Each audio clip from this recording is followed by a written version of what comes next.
Hello guys! Meron na naman tayong bagong recipe. Gumawa ako ngayon ng ice cream from scratch. So ayan, makikita nyo. So looking so yummy and it tastes really good.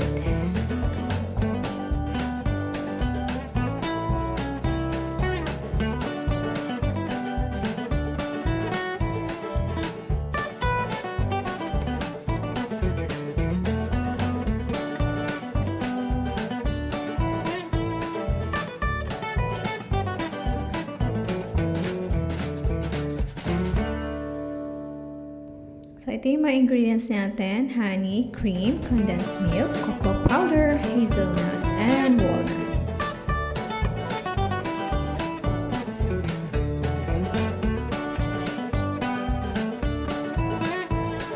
So, dudurugin lang natin yung mga nuts.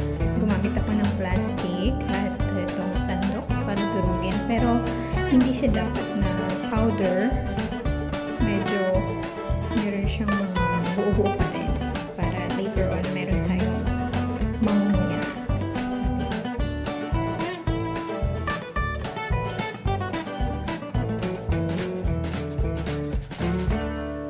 Ganun din ang gagawin natin sa ating hazelnuts. So para-paraan lang tayo guys. So paluin ko lang siya ng sandok hanggang sa mga durog-durog.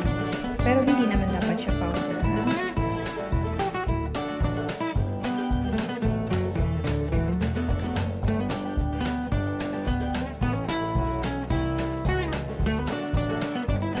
Guys, huwag niyong kakalimutan tanggalin yung sobrang balat. Alisin natin yung parang powder para sa ganun hindi siya magaspang yung ating ice cream. Yan, i-roast lang natin saglit yung ating mga nuts para maging crunchy-crunchy siya later.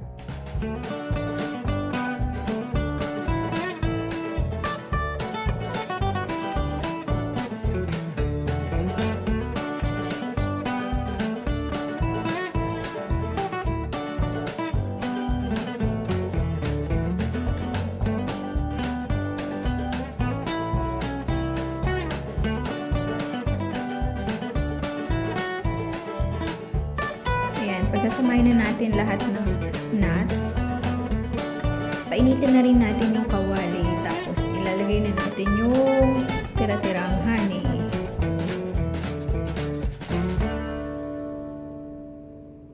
Simutin natin yung honey, sayang naman. So ayan, iboboil lang natin siya. Pag nag-boil na siya, tsaka na natin ilalagay yung mga nuts. Tapos ika-caramelize lang natin ito.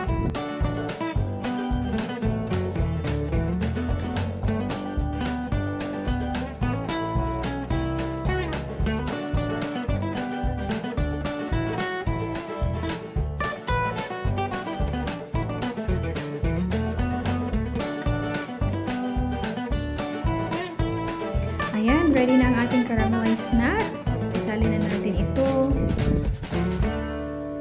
At ihanda na rin natin yung ating mga iba pang sangkap. Ilagay na sa bowl ang ating cream. Ito ay nasa 3/4 na lang po, hindi na siya puno. So, simutin natin kasi sayang.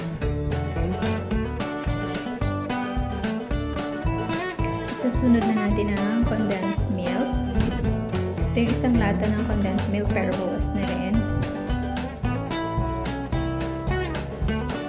Haluin lang natin ang mabuti ang mga sangkap gamit ang electric mixer or pwede rin yung hand mixer pero kailangan mix well.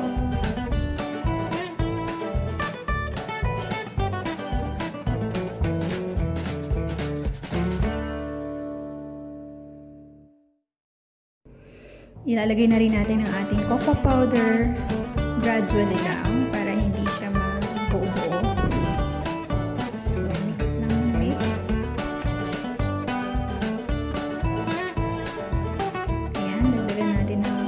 Cocoa powder para chocolate ang lasa nito. Kasi gagawa tayo ng ala Rocky Road ice cream.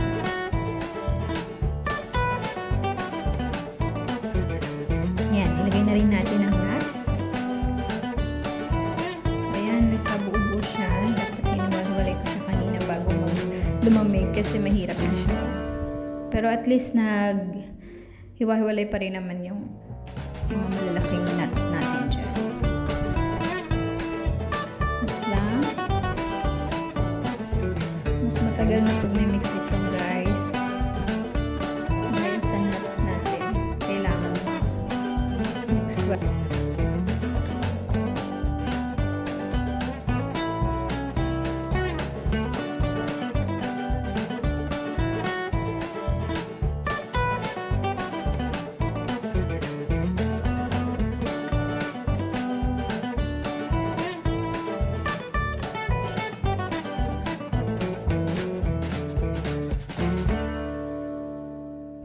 Okay, yan. Ready na siya, guys. Isasali na natin ito sa ating lalagyan na malinis. So, naalala nyo, itong lalagyan na to, ito yung pinaglagyan ng honey. So, hinugasan na natin.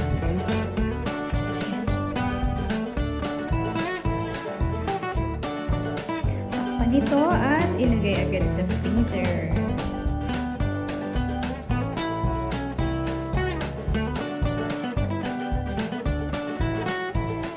So, may kaunti pang natira. Isasalin ko na lang siya sa lagayan ng popsicle ice cream sticks.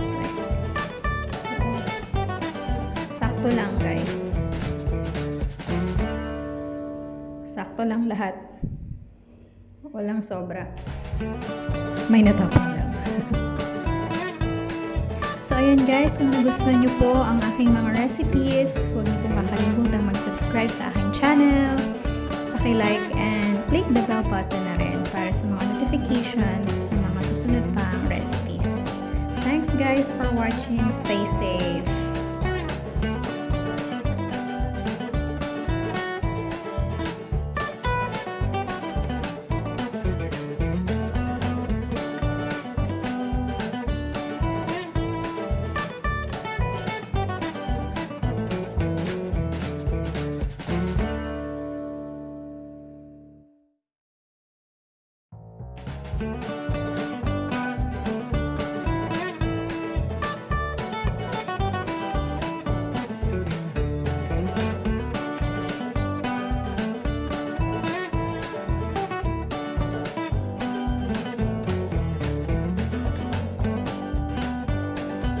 Ayan na guys, after overnight, ito na yung ating ice cream popsicles.